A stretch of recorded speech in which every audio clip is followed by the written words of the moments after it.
Construction என்று அறிவித்ததால் இதில் மாநிலத்துக்கோ அல்லது மற்றவர்களுக்கோ உரிமை இல்லை என்று சொல்லிவிட்டார்கள். அப்பொழுது நாங்கள் ஒரு 120 கிராமங்களை ஒன்றிணைத்து ஒரு போராட்டத்தை அறிவிக்க வேண்டும் என்று முடிவு செய்தோம். எங்கள் இலக்கு 1,00,000 பேரை திரட்டி ஒரே ஒரு போராட்டம் தான் நடத்த வேண்டும். உதிரியாக போராட்டம் நடத்தினால் ஒடுக்கி விடுவார்கள். ஒவ்வொரு ஊரிலும் நாங்கள் பார்த்தபொழுது ஒப்பாரி போராட்டம், கும்பி போராட்டம் என்றெல்லாம் நடந்து கொண்டிருந்தார்கள். முதலில் இந்த மாதிரியான பைத்தியக்காரத்தனங்களை நிப்பாட்டுகள், 20 காவல்துறையினரை ஊருக்குள்ள அனுப்பிவிட்டால் 3 பேரை அடைப்பது வந்து தமிழ்நாடு காவல்துறைக்கு வழக்கமான விஷயம்.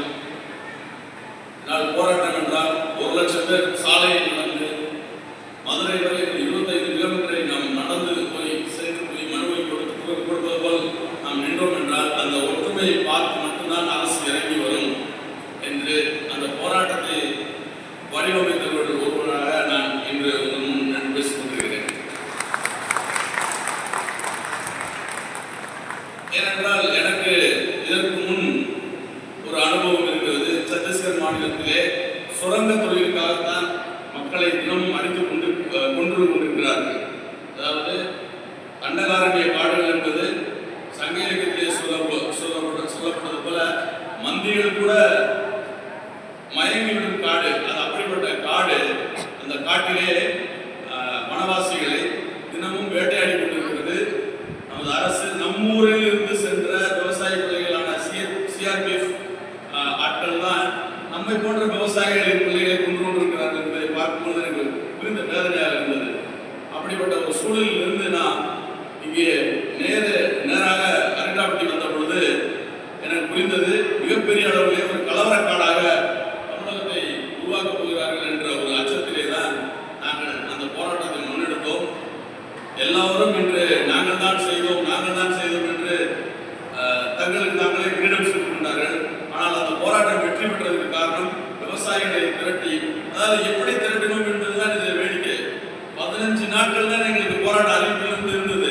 120 கிராமங்களிலும் போய் ஒவ்வொரு ஊரிலும் இருக்கக்கூடிய பொது அமைப்புகள், கோயில்கள், மந்தைகள், காலனிகள், அங்கே இருக்கக்கூடிய நாட்டாமை அமைப்புகள் எல்லோரிடமும் வெத்தலை வாக்கு வாங்கி அவர்களிடம் வாக்கு கொடுத்து விட்டு நீங்கள் போராட்டத்துக்கு வந்துவிடுங்கள் என்று வாக்கு கொடுங்கள் என்று சொல்லி அவர்களை தட்டி எழுப்பி இந்த போராட்ட காலத்துக்கு கூட்டி வந்தோம். அப்படி ஒரு போராட்ட காலத்துக்கு கூட்டி வந்த ஒரு பிற்பாடு அரசாங்கத்திற்கு வழியே இல்லை, எங்களோட நீங்கள் உரையாடுவது வீண் வேலை என்று அவர்களாக ரத்து செய்துவிட்டு போய்விட்டார்கள். இதுதான் நடந்துச்சு.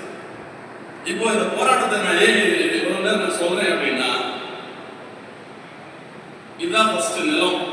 விவசாய நிலங்களுக்குள்ள அரசு வெங்கலப்பான இதுக்குள்ள யானை போன மாதிரி அடிச்சு இது பண்ணியிருக்காங்க. இங்க 5000 கிட்டத்தட்ட அவங்களுடைய ஒரிஜினல் திட்டப்படி 37,500 ஏக்கர் பெரியார் உருவ பாசனம், அதாவது கேரளாவிலிருந்து வர தண்ணியை நிப்பாட்டிட்டு இங்க சுரங்கம் எடுக்கிறது தான் அவங்களோட திட்டம். அப்படிப்பட்ட ஒரு அபாயகரமான திட்டத்தை தமிழ்நாடு முழுவதும் தெரியாம இருந்தது. இந்த போராட்டம் வழியாக அது வெளியே வந்தது. ஆக கொள்கை முடிவுகள் எந்த மாதிரியாக அண்ணன் எங்கள் சொன்னது போல ஒவ்வொரு இடங்களிலும் கொள்கை முடிவுகளில் இருந்து நாம் விலக்கி வைக்கப்பட்டிருக்கிறோம். நமக்கு என்ன நடக்கிறது என்று தெரியவில்லை. ஆனால் அரசு நம்மை பங்கேற்பாளர்களாக ஆக்கம் வேண்டும் என்றால் கூட்டு இயக்கமாக உருவாக்குவதுதான் ஒரே வழி. கூட்டத்தை காட்டாமல் அவர்கள் என்றும் பணிய மாட்டார்கள், நம்மை எதற்காகவும் மதிக்கவும் மாட்டார்கள். அடுத்த கட்டத்திலே இந்த கூட்டு இயக்கத்துக்கு நிறைய பொறுப்புகளும் கடமைகளும் வந்து சேர்ந்து விடுகிறது. இதில் எந்தெந்த மாவட்டத்திலே மாவட்ட செயலாளர்கள் போல, அதாவது கட்சி மாவட்ட செயலாளர்கள் போல நாம் அமைப்புகள் இருக்கிறோம். இப்போ நீங்க ஒன்று கவனிச்சுங்க, நம்ம ஊர்ல கிராமத்துல அக்ரிகல்ச்சரல் சொசைட்டி, அதாவது விவசாயத்துக்கு சொசைட்டி எல்லாம் கொடுத்தாங்க ஒரு 30 வருஷத்துக்கு முன்னாடி. அதெல்லாம் நலிஞ்சு கட்டடம் இடிஞ்சு போச்சு. ஆனா ட்ரேட் அண்ட் சேம்பருக்கு இவ்வளவு பெரிய கட்டடம் கொடுத்தாங்க. அவங்க மேலும் மேலும் வளர்ந்துட்டே போறாங்க. நாம வந்து அந்த சொசைட்டி கூட தக்க வச்சுக்க முடியாத அளவுக்கு வீழ்ந்துட்டு போயிட்டு இருக்கோம்.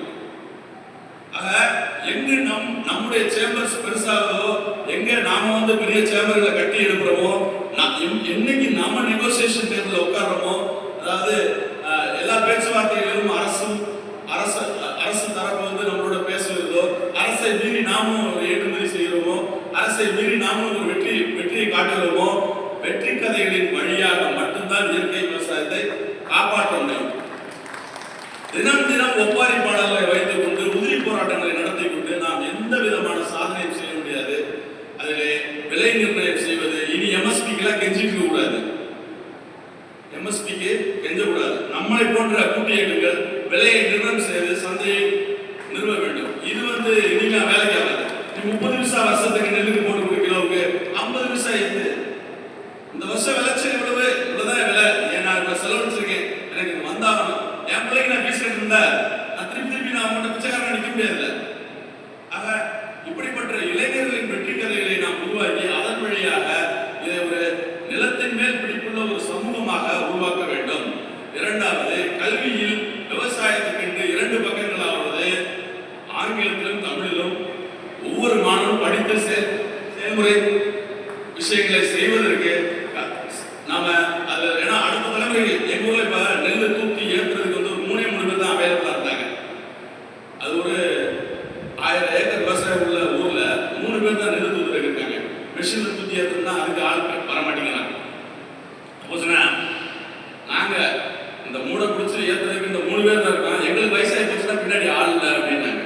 மிஷினரிஸ் கூட வரலாம், ஆனா விவசாயத்தை இழிவாக சித்தரிக்கக்கூடிய, நம்முடைய தொழிலை இழிவாக பேசிக்கொண்டே இருக்கக்கூடிய, நம்ம வீட்டில் இருக்கக்கூடிய பொம்பளைங்க, நம்ம வீட்டில் இருக்கக்கூடியவங்க, அரசியல் கட்சிகள், இதெல்லாம் பார்த்து பார்த்து பார்த்து நமக்கு ஒரு சங்கடம் வருது. ஆக அதை கல்வியில் நாம சேர்த்தோம் என்றால் மட்டுமே அதுக்கு உரிய இடம் கிடைக்கும். அதை கௌரவமாக மாணவர்கள் படித்து வரும் பொழுதுதான் அதனுடைய உண்மையான மதிப்பு தெரியும்.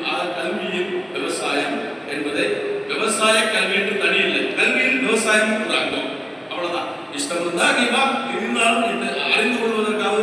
ஏன்னா நெல் எங்க அரிசி எங்க வருதுன்னா அவங்க கடையில வாங்குற லெவல்ல தான் நம்ம அடுத்த தலைமுறை இருக்கிறது. எனவே இது போன்ற அடுத்த விஷன்ஸ் எல்லாத்தையுமே இந்த கூட்டு இயக்கத்துடைய தொலைநோக்கு திட்டங்களை எல்லாத்தையுமே வடிவமைக்கக்கூடிய இடத்திலே நமது கொள்கைவாதிகளாக நாம் விலை நிர்ணயம் செய்வதோ சந்தைப்படுத்துவதோ அல்லது நமக்கான கூட்டு இயக்கத்துடைய கட்டிடங்களையோ அல்லது மற்றவை கட்டமைப்புகளையோ கட்டி எழுப்புவதிலே இன்று இருக்கக்கூடிய எண்ணிக்கையை விட இன்னும் 3 வருடங்களில் 3 மடங்கு ஆகும் என்று நான் உள்ளபடியே நம்புகிறேன். ஏன்னா நீங்க நம்ம ஒரு 300 ரூபாய் கொடுத்து வாங்க அப்படின்னு சொல்றதுக்கு இவ்வளவு பேர் வர்றாங்க. அடுத்தடுத்து வரும் பொழுது இது இன்னும் சிறப்பாக செயல்படுத்த முடியும். நாம ஒரு கூட்டு இயக்கத்தை கட்டி எழுப்புவது என்பது, நான் 1 லட்சம் பேர் திரட்டுவோம் அப்படின்னு சொன்னப்போ என்னோட கல்யாண மண்டபத்தில் உட்கார்ந்து எல்லாரும் சிரிச்சாங்க. 1 லட்சம் பேர் தான் சாதாரணமான விஷயமா? எனக்கு 1 லட்சம் பேர் எப்படி வீடு போய் கூட்டுவீங்களா? அப்படிலாம் இல்லைங்க. எது பொதுத்தளமோ அந்த இடத்துல நின்று நாம பிரச்சாரங்கள் பேசினா இது நடக்கும், இது நடக்கக்கூடிய சாத்தியம் இருக்கு அப்படின்னு பேசினப்பதான் அது உண்மையிலே நடந்தப்ப எல்லாருக்கும் ஆச்சரியம். ஜல்லிக்கட்டு போராட்டத்திலையும் திவாகரன் போன்றவரோட நாங்க சேர்ந்து செயல்படுறப்போ சொன்னாங்க இது மக்கள் இயக்கமா மாறலைன்னா